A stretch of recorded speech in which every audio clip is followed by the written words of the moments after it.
Best of the best delicacies ang natikman ng ilang Kapuso stars sa kanilang pagbisita sa Rosario, Batangas at Zamboanga City. Patok naman ang kanilang performances sa mga taga roon. Narito ang report ni Denise Abante ng GMA Regional TV, Balitang Southern Tagalog. Kahel, berde at kayumanggi, mga kulay ng agrikultura at ng itinuturing na pangunahing yaman ng bayan ng Rosario, Batangas. Yan din ang nangibabaw na mga kulay kasabay ng hiyawan at palakpakan sa ginanap na court dance at street dance competition ng Sinukmani Festival 2024 na bahagi ng pagdiriwang ng 337th founding anniversary ng bayan. Mga mag-aaral mula sa 9 na paaralan sa bayan ang nagpasiklaban sa pag-indak. Standing ovation naman sa halos lahat ng performances ang guest judge at Kapuso artist na si Rochelle Pangilinan. Dito nagulat ako, plus yung costumes and yung sayaw. Talagang in-effort ng lahat. Napakagaling. Good job po. Ang ganda-ganda ng napanood ko.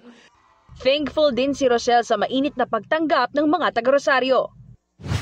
Sa Rosario pa rin, hindi rin napigilan ng pagbuhos ng ulan ang masayang tugtugan at kantahan sa Sinukmani Festival Concert. Nabighani at kinilig ang mga taga-Rosario sa performance ni Shining Inheritance star Michael Sager at Kate Valdez. Pinahanga rin ni Kokoy De Santos ng Running Man Philippines Season 2 ang mga manonood sa kanyang performance.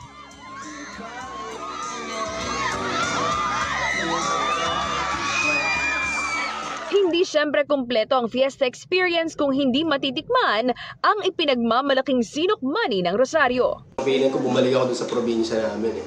Kasi tawag din dun sa amin, Sinukmani. May cheese, guys. Yung cheese talaga, iba yung impact niya sa taste buds mo. Sarap! Sinukmani! More energy! 10 out of 10. Mga kapusong Zamboangueño naman ang binisita at pinasaya ng cast ng All Out Sundays sa Kapuso Mall Show sa KCC Mall de Zamboanga, Zamboanga City. Isang powerful vocal performance agad ang pasabog ni The Clash 2023 Grand Champion John Rex. Intense singing performance naman ang handog ni Queendom Diva Mariel Osabel. Habang nagpawaw sa singing prowess si Queendom Diva Hana Persilas. Mas naging full of energy pa ang crowd nang mag-perform na si Asia's Limitless star Julian San Jose.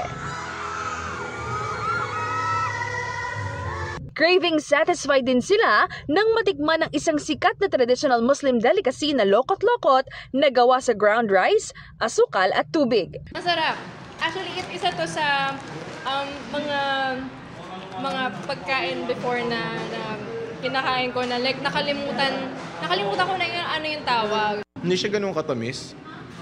Hindi rin siya alam mo yung tama lang yung crunchiness niya. Familiar na yung lasa niya sa akin kasi parang medyo kahawig ng lasa ng ampaw sa Cebu. Hindi siya sobrang matamis.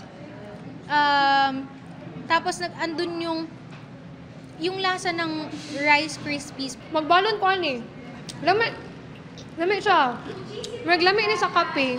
Para sa GMA Integrated News, Denise Abante ng GMA Regional TV, Balitang Southern Tagalog, nakatutok 24 oras.